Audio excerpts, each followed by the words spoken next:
Now, coming to the detailed analysis of this poem, few things that you need to keep in mind before you start reading and analyzing this poem is that it's one of the most complex narratives of John Donne which he has written in a particular poem. One of the reasons for that is the ambiguity that we have in this poem, and the shift of focus is so consistent, so persistent, that it is very difficult for a reader to maintain the context and the link between the stanzas. He changes his focus from one to another. Another important aspect of this poem is the imagery. The imagery is also such which brings ambiguity in the meaning of this poem. So you need to be very focused when you are reading this poem, very careful about the use of imagery, about the shifts that John Donne would be making now and then after every second, third stanza, and then bringing all those focuses into one and understanding this poem as a comprehensive whole, as an integral poem or as an integrated poem is a difficult task. But in this lecture, which would follow two things, we would attempt not to make this a very long lecture,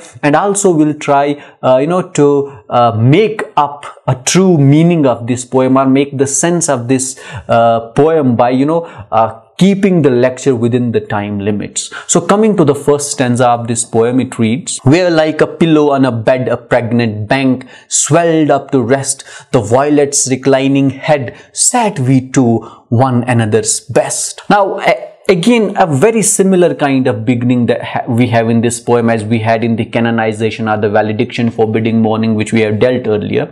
But what John Donne is saying in the first stanza is he is giving a reference to a place. He is telling about a place, एक जगह के बारे में बता रहा है, setting के बारे में बता रहा है, और वो सेटिंग क्या है? That place is somewhere on the bank of a river or on the bank of a stream, and that is swallowed part of the earth. That would be a plateau type, a raised part of the ground, and this is a very beautiful place or a setting to which John Donne is referring to. For example, it's full of violets, it's full of flowers. There you have flowers on which you can lay your head.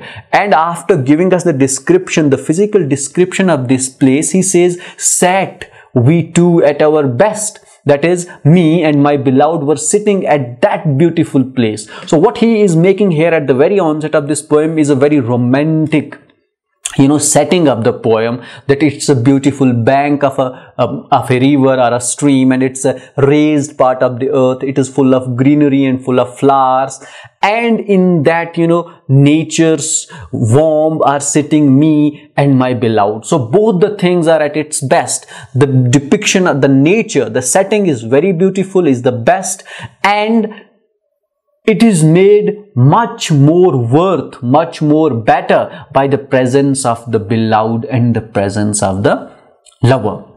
That was the first stanza of this poem, which is just the beginning of the narrative. He is giving us the setting, the description of the environment, the description of the place, and what these lovers are doing. They are actually sitting at this beautiful scenic place. Now coming to the second stanza, "Our hands were firmly cemented with a fast balm, which thence did spring. Our eyes beings twisted, and did thread our eyes upon one double string." Now, after giving the description of the first place, which was first stanza, which was full of imagery, he comes the second stanza, again full of imagery. He says that our hands were cemented.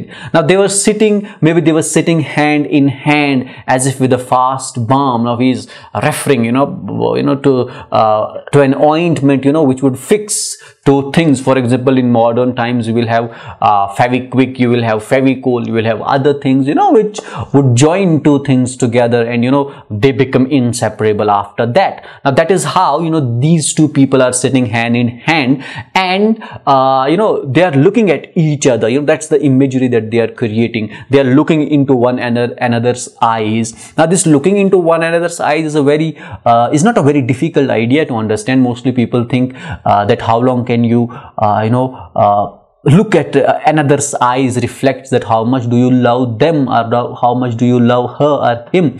He is making a similar kind of an imagery here, that we were looking into one another's eyes, our hands were cemented, and also reflects that how close that these two lovers are sitting out there. Now that was the second stanza. Now two things are very clear to us in these first two stanzas. One is the setting in which John Donne is setting this poem, which is a beautiful natural place, or a beautiful nature's warmth, in which these two people are sitting, and then these two people are sitting very close to each other, and it reflects that they love one another deeply. And there could be another example of this, that these two people have either been married, or these people have met after a very long time. Maybe, meeting of the lovers in Donne's time would have been very difficult thing to have, but since they have met, somehow brought time for one another, and now, this is how they are reacting to this situation. They are sitting hand in hand, they are sitting close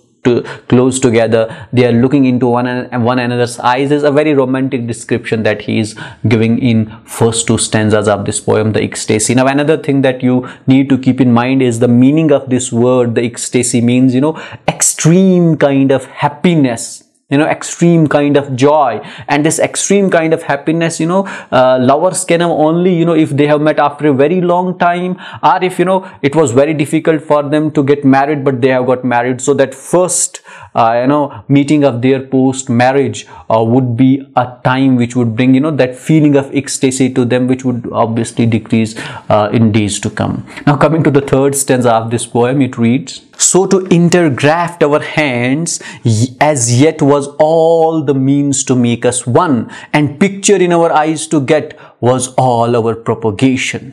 Now he is saying that why were we sitting in that posture of, intergrafting hands. Intergrafting, grafting is a means, when we graft these trees, एक दरख्त पे हम कोई दूसरी कली लगाते हैं और उससे वो बनता है. That's called the grafting in the maybe botanical concept or such. So he says that we were like grafting our hands with one another. Such was, the way that we were sitting hand in hand, and the reason for that was because we were trying to make us one.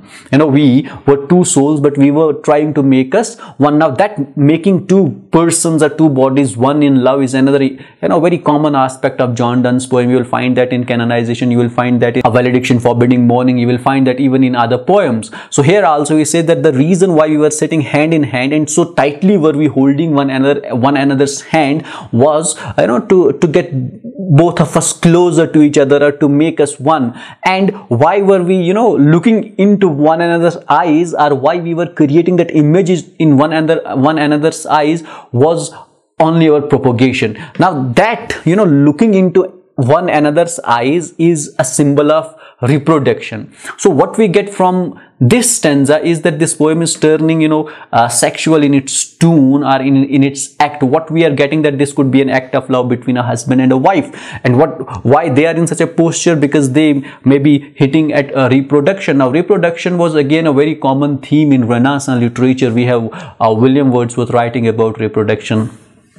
We have even this John Donne writing about reproduction, and he says that जब हम एक दूसरे की आंखों में देखते हैं तो हम एक दूसरे को देखते हैं, and then we try to create a third picture. Now that picture would be, say for example, their children, their sons, their offsprings. That was the third stanza of the poem. And again this is a shift in focus. First it was about the setting, then it was about the posture of these two guys, and then it's a description of the act that they are doing, which is meant to make these two people one, and maybe the reproduction.